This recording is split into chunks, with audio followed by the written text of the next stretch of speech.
The road to Hollow Creek twisted through wet forest under a heavy sky. Rain whispered against the windshield, while the faint glow of the phone's map blinked and vanished.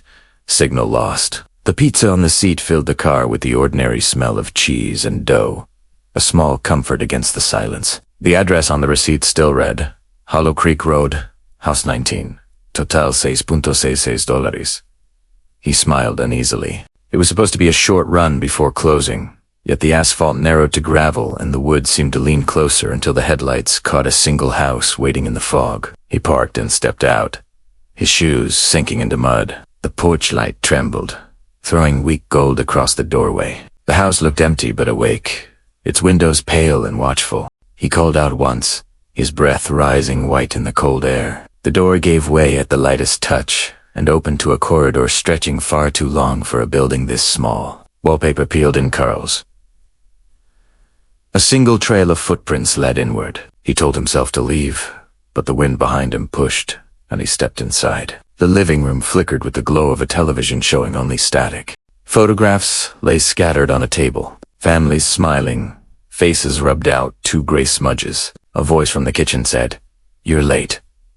It was his mother's voice. He crossed the hallway slowly, the air thick and damp. The smell of soil and something sweet. The kitchen lights hummed. A table was set for 4. Plates gleamed like moons. Steam drifted from a pot on the stove, though the burner was dark. His phone vibrated. The screen showed Mum home. When he answered, his own voice whispered, "Behind you." He turned, and the hallway seemed to stretch further, the end swallowed by shadow. The wallpaper pulsed faintly, as if a heartbeat moved beneath it. It backed away, but every step carried him deeper into the same room. The television hissed again, now showing a still image. His family sitting at a dinner table, their faces blurred except for one figure at the door holding a pizza box. The light dimmed, returned, dimmed again. The reflection in the window showed 3 shapes behind him, though when he spun around the room was empty.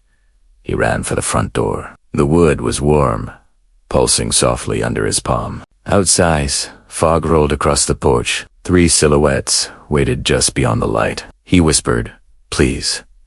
The doorknob turned by itself, slow and patient. His mother's face appeared in the glare, smiling the wrong way, her eyes to still. His father's voice said, "Come in." His sister's laughter chimed like glass breaking. The world flickered, and he felt the floor tilt beneath him. The last thing he smelled was cooling pizza and rain. Morning arrived bright and ordinary. He woke in his car outside the pizza shop, uniform still on, receipt blank in his hand. His boss knocked on the window, asking if he was all right. "Hollow Creek Road," he said.